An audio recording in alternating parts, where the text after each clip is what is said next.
간증, 가지치기 해야 할 욕심입니다.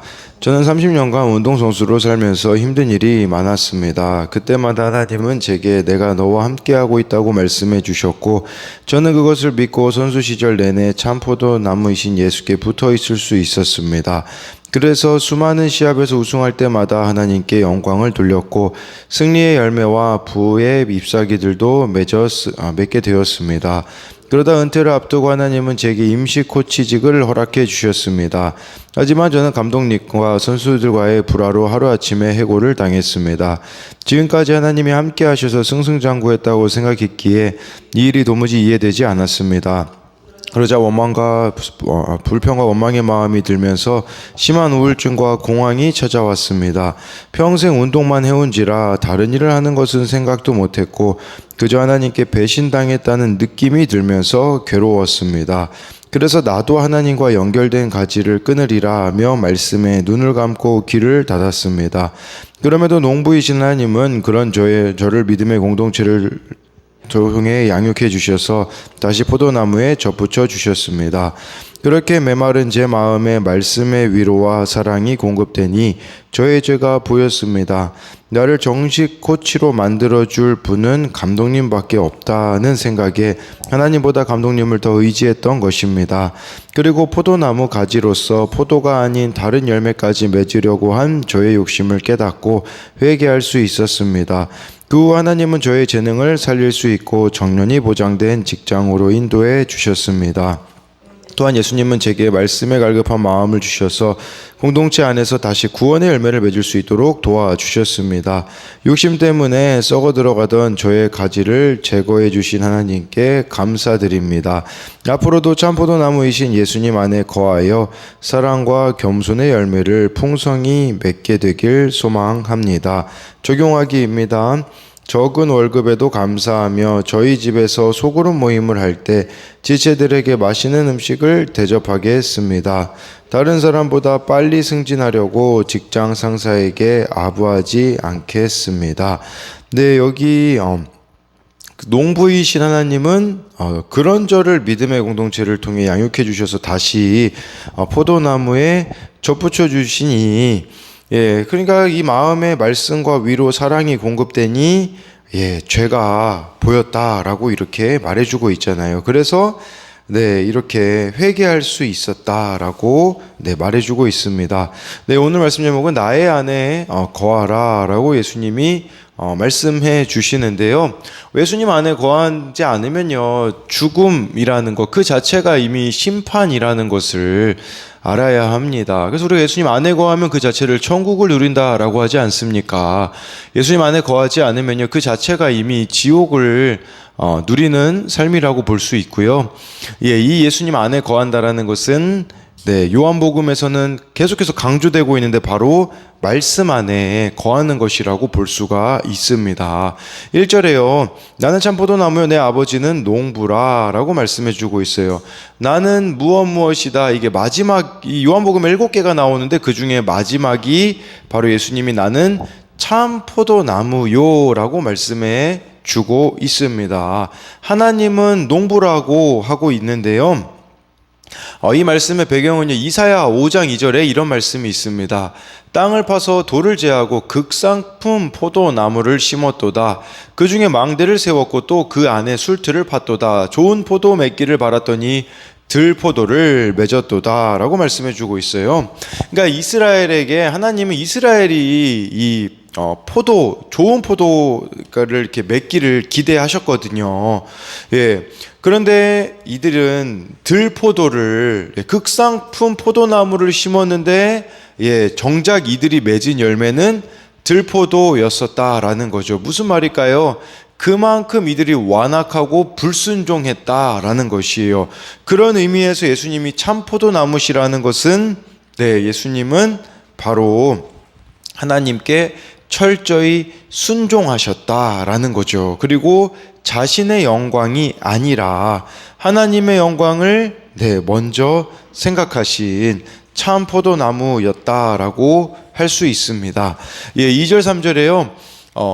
물은 내게 붙어 있어 열매를 맺지 아니하는 가지는 아버지께서 그것을 제거해 버리시고 무릇 열매를 맺는 가지는 더 열매를 맺게 하려 하여 그것을 깨끗하게 하시느니라. 너희는 내가 일러준 말로 이미 깨끗하여 졌으니 라고 해가지고요. 열매 맺지 않는 가지는 가지치기 한다라는 거겠죠. 그런데요, 중동에서는요, 포도나무 가지치기를 2번 한다고 합니다. 한 번은요, 봄에 한대요. 봄에 이제 순 끝을 잘라서 너무 빨리 자라지 못하게 하거나 일부 꽃이나 포도송이를 제거해 남은 부분으로 더 많고 나은 열매를 맺도록 하는 가지치기가 있대요. 더 많은 열매를 맺기 위함의 가지치기가 있고요. 그 다음에 수확을 마친 후에 하는 가을 가지치기는요, 다음 계절에 열매를 맺을 가망이 없는 가지를 제거하는 것이라고 볼 수가 있어요. 그래서 여기 2절은 보니까요, 열매 맺지 아니하는 가지는 아버지께서 그것을 제거해 버리신다라는 것은 가을 가지치기로 생각할 수 있고요. 열매 맺는 가지는요, 더 많은 열매를 맺게 하려 그것을 깨끗하게 하는 이 가지치기는 바로 봄에 하는 가지치기라고 볼 수가 있는 것이에요. 그 기준이 무엇이냐? 내게 붙어 있어 열매를 맺지 아니하는 가지는 열매 맺지 못하는 것은 이렇게 사라질 수밖에 없다라고 할 수가 있는 것이겠죠. 아니 근데 이렇게 열매 맺지 못하는 가지가 있을 수 있을까요? 그것은 바로 예수님을 따라다니긴 하지만 바로 자아를 내려놓지 않는다면, 세속적인 영광만을 구하고 있는다면, 나의 뜻 나의 영광만을 구하고 있다면 그런 것은 열매 맺지 못하는 가지이기 때문에 이렇게 제거해질 수밖에 없다라는 거죠. 그런데 반대로 2절 마지막에 보면요, 열매 맺는 가지는 더 열매 맺게 하기 위해서 그것을 깨끗하게 한대요. 이것은 무슨 말이냐면 우리의 그 거룩을 위하여서 하나님께서 또 해주시는 삶의 가지치기가 있다라고 말씀해주고 있는 것입니다. 그래서 이것에 대한 적용 질문은요, 내 삶에서 거룩을 위해서 가지치기 할 부분은 무엇이 있습니까? 3절 말씀에 너희는 내가 일러준 말로 이미 깨끗하여졌으니, 무엇이 우리를 깨끗하게 한다고요? 거룩하게 한다고요?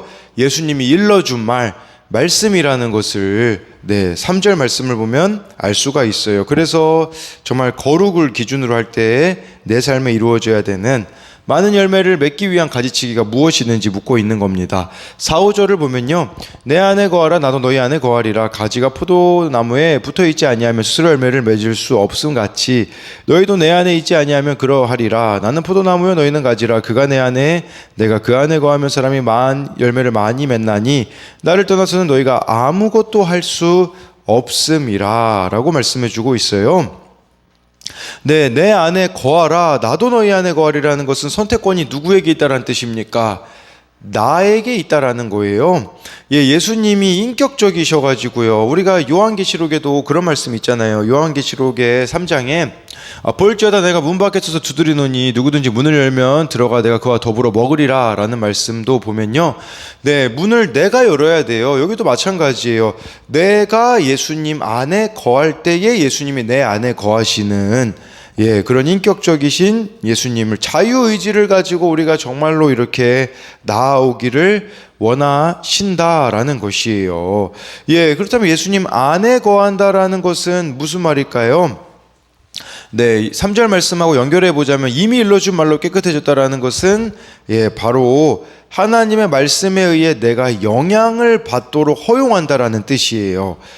그래서 말씀 안에 거하는 것이 예수님 안에 거하는 것이라고 볼 수가 있습니다. 그런데 예수님 안에 있지 않냐면 아무 열매를 맺을 수 없다고, 아무것도 할 수 없다고 5절 말씀에 보면 나와 있는 것이에요. 이것은 살아도 산 것이 아니다라는 의미가 아니겠습니까? 예수님 없이는요, 인생의 맛을 결코 알 수 없다라는 것을 우리는 알아야 한다라는 것이에요. 그래서 내가 또 맺어야 되는 열매가 있거든요. 예수님 안에 거하면 사람이 열매를 많이 맺느니라고 하는데, 이 열매라는 것은 여러 가지가 될 수가 있겠죠. 우리가 회개의 열매도 될 수가 있겠고요. 또 영혼 구원의 열매도 될 수가 있겠죠. 예, 그래서 내가 100% 죄인임을 인정하고 회개하는 것이 접붙여진 가지가 맺을 열매라고 할 수가 있습니다. 그래서 이것에 대한 적용은요, 내가 100% 죄인임을 인정합니까? 날마다 말씀으로 내 죄를 가지치기 하며 열매 맺는 인생을 살아가고 있습니까? 공동체와 예배와 큐티를 멀리한 채 눈에 보이는 세상에 좋은 열매만 바라고 있지는 않습니까? 6절에요. 사람이 내 안에 거하지 아니하면 가지처럼 밖에 버려져 마르나니 사람들이 그것을 모아다가 불에 던져 사르느니라 라고 해가지고요, 사람이 예수님 안에 거하면요 가지처럼 밖에 버려져 마른다고 하면서 불에 던져서 사른다라는 것은 아까 설명드렸지만 이거는 가을 가지치기를 배경으로 하는 것인데요, 예수님 안에 거하지 않으면요, 예수님 말씀에 순종하지 않으면 결국 이러한 운명을 맞이한다. 불에 던져 사르느니라가 운명이죠. 근데 이것은 그냥 미래의 일만을 말하지 않아요. 요한복음은요 항상 현재를 말하거든요. 생명이냐 사망이냐 현재에 달려있다라는 관점이거든요. 그런 관점으로 보자면 예수님 안에 거하지 않으면 이미 심판을 누리고 산다라고 보시면 돼요. 그러니까 더 쉽게 말씀드리면 이미 지옥을 누리는 삶이다라고 할 수가 있는 것이겠죠. 열매 없는 인생 자체, 예수님 안에 거하지 않는 인생 자체가 이미 심판이라는 것을 알아야 합니다. 7절 8절에요. 너희가 내 안에 거하고 내 말이 너희 안에 거하면 무엇이든지 원하는 대로 구하라. 그리하면 이루리라. 너희가 열매를 많이 맺으면 내 아버지께서 영광을 받으실 것이요 너희는 내 제자가 되리라. 예수님 안에 거한다라는 것은요 애매한 게 아니에요. 여기 나와 있잖아요. 내 말이 너희 안에 거하면 이라고 말해주고 있잖아요. 내 말이 뭡니까? 말씀이죠. 말씀 안에 거하는 것이 예수님 안에 거하는 것이고, 말씀이 있는 채로 우리가 무엇이든지 원하는 대로 구하면 이루어진다라는 뜻이에요. 그러니까 우리가 막 예수님 이름으로 기도합니다. 아멘. 이거는 뭐 주문이 아니에요. 중요한 것은 말씀이 내 안에 거하고 말씀이 내 안에 거하게 되어지면 우리가 당연히 구할 게 무엇일까요? 하나님의 영광을 위해 구할 수밖에 없거든요. 그럴 때 모든 것이 이루어진다라는 것이 7절 말씀의 의미라는 것이겠죠. 우리가 진짜 말씀이 우리 안에 거하는데 어떻게 이기적일 수가 있겠습니까? 그리고 우리가 8절에 보니까 많이 열매를 그러니까 이게 예수님 안에 거하는 게 한마디로 말하자면 뭘까요? 너무 잘 아는 거예요. 그것은 바로 말씀과 기도라고 할 수 있어요. 구하라 나와 있잖아요. 내 말이 너희 안에 거하면 이건 말씀, 무엇이든지 원하는 대로 구하라. 말씀과 기도, 이것이 결국은 우리에게 지속적인 열매를 맺을 수 있게 하는 원동력이라고 볼 수가 있어요. 이게 지속되면 어떻게 되냐? 자연스럽게 8절 말씀처럼 열매를 많이 맺을 수밖에 없어요. 이걸 아셔야 돼요. 정말 말씀과 기도가 없으면 그럼 어떻게 될까요? 당연히 열매가 없다라는 것을 알아야 한다라는 것이에요.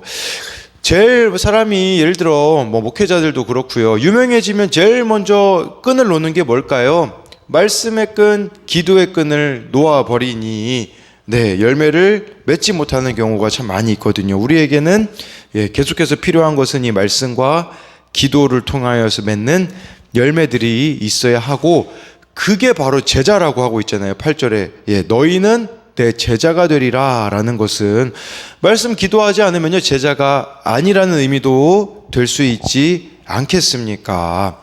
9절부터 11절에요. 아버지께서 나를 사랑하신 것 같이 나도 너희를 사랑하였으니 나의 사랑 안에 거하라. 내가 아버지의 계명을 지켜 그의 사랑 안에 거하는 것 같이 너희도 내 계명을 지키면 내 사랑 안에 거하리라. 내가 이것을 너희에게 이름은 내 기쁨이 너희 안에 있어 너희 기쁨을 충만하게 하려 함이라 라고 말씀해 주고 있어요. 예수님이 십자가를 지시잖아요. 왜 지시냐?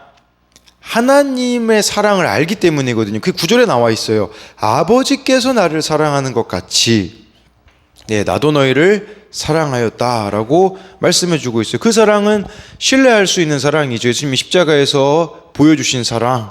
예, 끝까지 우리를 사랑하시는 그 사랑을 안다면 이제 우리는 예수님의 사랑 안에 거해야 된다라는 것이에요.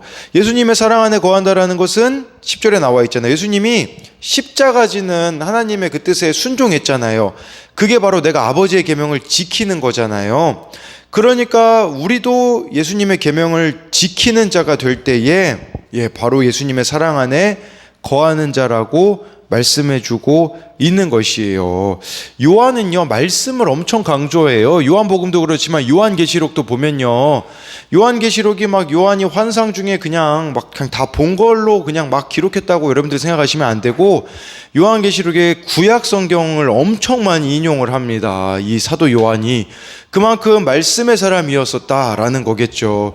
그러니까 예수님을 사랑한다는 거, 예수님 안에 거한다라는 거, 말씀의 사람이 되는 것이다 라는 것을 이것을 통해서 알아야 합니다. 그러면서 이제 왜 예수님께서 이렇게 말씀을 지키라고 하는가, 예수님 사랑 안에 거하라고 하는가 11절에 나와 있잖아요. 내 기쁨이 너희 안에 있어 너희 기쁨을 충만하게 하려 함이라 라고 말씀해 주고 있어요. 이게 천국을 누리는 게 아닐까요? 주님이 누리시는 그 기쁨을 우리 안에 충만하게 주시기 위함이라고 말씀해 주고 있어요. 주님을 따르는 길은요, 기쁨의 길이라는 것이라고 할 수가 있어요. 이 땅에서 천국을 누리는 삶이라고 할 수가 있는 것입니다. 이 땅에서 내가 천국을 누리는 이 삶을 살면요, 내가 기뻐서 복음, 예수님을 전할 수밖에 없다라고 할 수가 있는 것이에요. 그래서 이것에 대한 적용은요, 나는 말씀을 보고 지키는 것이 기쁩니까? 그 기쁨을 가족과 동료, 지체에게 전하고 있습니까? 오히려 나 때문에 기쁨이 사라지진 않습니까? 12절부터 15절을 보면요, 내 계명은 곧 내가 너희를 사랑한 것 같이 너희도 서로 사랑을 하는 이것이니라. 사람이 친구를 위하여 자기 목숨을 버리면 이보다 더 큰 사랑이 없나니 너희는 내가 명하는 대로 행하면 곧 나의 친구라. 이제부터는 너희를 종이라 하지 아니하리니 종은 주인이 하는 것을 알지 못함이라. 너희를 친구라 하였노니 내가 내 아버지께 들은 것을 다 너희에게 알게 하였음이라. 예수님의 계명을 계속 지키라고 하잖아요. 그 계명에 통해서 맺게 되는 열매가 뭐냐면 바로 서로 사랑하는 거다라고 12절에 보면 나와 있습니다. 어느 정도까지 사랑하는 걸까요? 그것은 십자가 지는 사랑까지 나아가야 된다라는 거죠. 이것은 우리가 예수님 안에 거할 때에 자연스럽게 나올 수밖에 없는 열매라고 할 수가 있어요. 13절은 그 당시 통용되던 말을 예수님이 인용하신 거예요. 사람이 친구를 위하여 자기 목숨을 버리면 이보다 더 큰 사랑이 없나니 너희는 내가 명한 대로 하면 나의 친구라고 말씀해주고 있습니다. 요한복음 11장 11절에요. 예수님이 우리 친구 나사로라고 하셨거든요. 정말 나사로의 예수님이 친구가 되셔가지고 나사로를 살리셔서 그때 이제 그것 때문에 이제 사람들이 죽이려고 이제 십자가를 져야 되는 상황이 온 거거든요. 정말 친구 되는 나사로를 위해서 예수님이 자기 생명을 버리신 것을 또 가리키는 것이라고도 볼 수가 있어요. 그러면서 15절에 우리가 주님과 맺을 관계의 모습은 너희를 종이라고 하지 않는데요, 너희를 친구라고 한대요. 아브라함이 하나님의 친구였거든요. 왜 친구였냐? 아브라함은 알아요. 이 아들을 바친다라는 마음이 어떤 마음인지 알잖아요. 이삭을 바칠 때 그 마음, 하나님의 마음을 이제 아브라함이 헤아리게 되니 친구인 것이잖아요. 우리도 마찬가지예요. 나와 주님과의 관계가 친구와 친구라는 것은 뭘 말하는 거겠습니까? 이것은 알의 차이예요. 알의 차이. 종은 주인이 하는 걸 알지 못해요. 종은 주인의 마음을 알지 못해요. 그러나 친구는 마음이 통하는 자가 친구잖아요. 우리는 어떠한 자인가? 이건 사실 뭐 친구라고도 할 수 있겠지만 자녀라는 개념도 마찬가지인 것 같아요. 어떤 자녀는 정말 부모의 마음을 전혀 모르는 자녀가 있잖아요. 근데 우리가 하나님의 자녀라는 건 무슨 말일까요?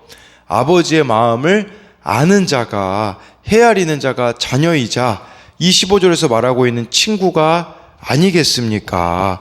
그래서 이것에 대한 적용 질문도요, 나와 예수님과의 관계는 종입니까? 친구입니까? 종이라는 것은 주인이 하는 것을 알지 못하는, 예, 친구라는 것은 그 하는 것을 아는 자라고 볼 수가 있겠죠. 이게 더 심각해지면요, 예수님을 종으로 부리는 사람도 있다라는 것도 우리가 생각해 볼 수가 있죠. 마지막으로 16절 17절을 보면요, 너희가 나를 택한 것이 아니요 내가 너희를 택하여 세웠나니 이는 너희로 가서 열매를 맺게 하고 또 너희 열매가 항상 있게 하여 내 이름으로 아버지께 무엇을 구하든지 다 받게 하려 함이라.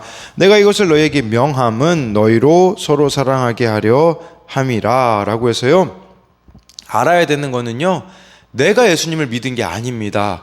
예수님이 우리를 택해 주셨기 때문에 믿게 되었다라는 거죠. 예수님이 우리를 불러주시고 택해 주셨기 때문에 지금 내가 믿게 됐다. 이걸 택자라고 하거든요. 택함 받은 자의 줄임말이라고 볼 수가 있겠죠. 그렇기 때문에 우리가 가서 해야 되는 일이 뭐냐면 가서 열매를 맺으래요. 어디 가서 열매 맺으라, 무슨 말인가? 이것은 저와 여러분들이 영혼 구원의 열매를 맺어야 한다라는 거예요. 그래서 우리를 먼저 만나 주신 거예요. 내가 잘나서 만나 주신 게 아니라, 주님이 택하셨기 때문에. 왜 택하셨냐?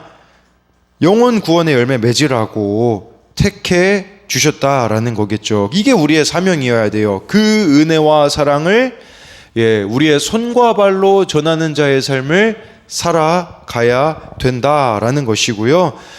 정말 이렇게 열매 맺는 사람 17절에 나와 있잖아요. 너희로 서로 사랑하게 하려 함이라 라고 말씀해주고 있어요. 이 사랑은 어떤 사랑입니까? 아가페 사랑이라고 할 수가 있겠죠.